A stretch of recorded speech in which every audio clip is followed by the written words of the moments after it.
Really looking forward to this movie. First movie was like 90 minutes or a little over. It was jam-packed, great characters, great story, great surprises, all of this stuff. I'm like, wow, the hell are they going to do for a sequel? Uh, uh, oh, it's a prequel. Infernal Affairs 2. It's directed by the same two people as the first one, Andrew Lau and Alan Mack, and written by the same two people as well. That's Felix Chong and Alan Mack. Stars a lot of the same actors and things like that.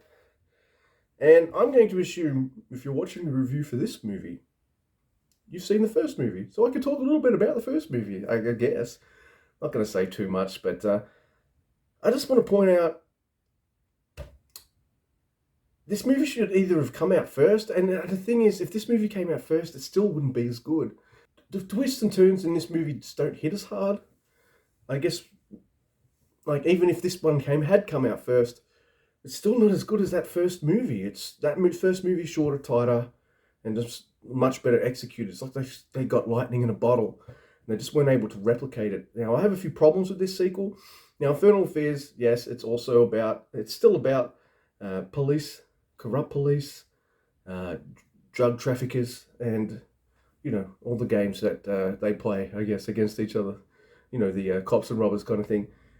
And it is a prequel, so you see the beginnings of certain things. There's this one character, Detective Wong. I like him. I really liked him in the first movie. And in the second movie, feels like a completely different character, and he does some things that I'm just like, I don't buy that. I don't buy that at all, so I did not like that.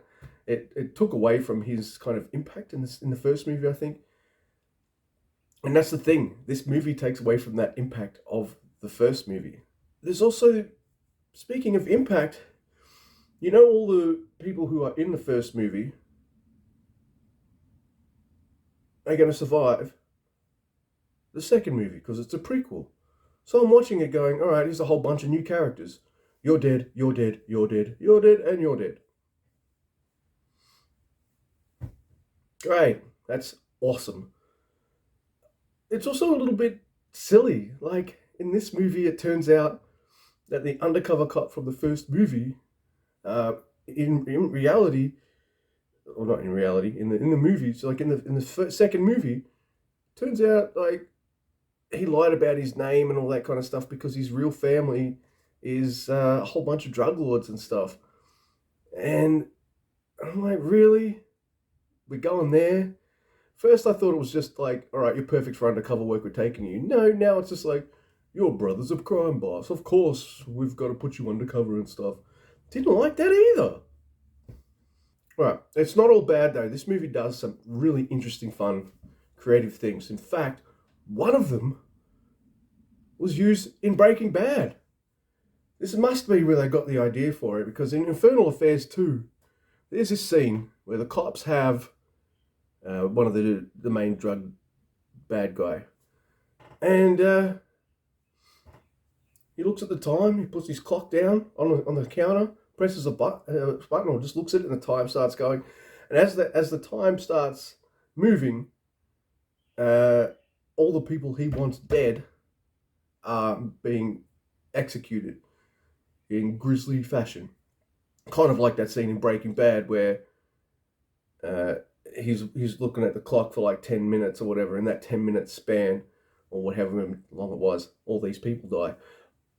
Freaking awesome. It's probably done a little bit on Breaking Bad, but this predates Breaking Bad, so really well done stuff. It's wonderfully acted. I can't take away anything from that either. It looks and feels pretty much the same as the first movie, except it's too long. This one's 2 hours. Didn't really need to be. Would have been a nice cushy 90 minutes. In fact, I wouldn't have made this movie at all. I tell you what, if number 3 is also a prequel, I'm going to be really, really, really annoyed. But, yeah. Twists here aren't as good. They do try to give you some twists. Some of them I really didn't like. they do try, but it doesn't work in a prequel format. It just doesn't. 5 out of 10. It's a little boring in places too, which is a shame. Yeah. I would say, so far, just watch the first movie. Don't even watch this second movie.